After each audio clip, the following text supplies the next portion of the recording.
بسم اللہ الرحمن الرحیم۔ آج ہم ایک ایسی طاقت کی بات کریں گے جو بظاہر معمولی لگتی ہے، مگر جب ہم سب اس میں شامل ہو جائیں گے تو وہ ایک عظیم طاقت بن جاتی ہے۔ وہ ہے بائیکاٹ کی طاقت۔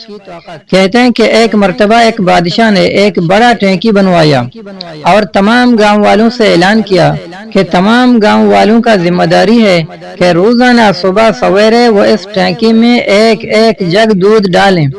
تمام گاؤں والے بادشاہ کے اس حکم پر عمل کرنے لگے اور روزانہ بادشاہ کو ٹینکی دودھ سے بھرا ہوا ملنے لگا۔ بادشاہ اس دودھ کو خود بھی استعمال کرتا تھا اور حاجت مندوں کی ضروریات بھی پوری کرتا تھا۔ ایک دن اچانک یہ ہوا کہ گاؤں والوں میں سے ایک شخص نے یہ سوچ کر دودھ نہ ڈالا کہ میرے ایک بندے کے دودھ نہ ڈالنے سے کیا فرق پڑے گا، باقی تو سب ڈالیں گے۔ مگر بدقسمتی سے یہ صرف اسی ایک بندے کا سوچ نہ تھا، بلکہ اسی دن سب گاؤں والوں نے یہی سوچ کر دودھ نہ ڈالا کہ میرے ایک بندے کے دودھ نہ ڈالنے سے کیا فرق پڑے گا۔ جب اس دن بادشاہ نے ٹینکی کا ڈھکن کھولنے کا کہا تو ٹینکی بالکل خالی تھا۔ کیونکہ سب نے یہی سوچا کہ اگر میں کچھ نہ کروں تو فرق نہیں پڑے گا۔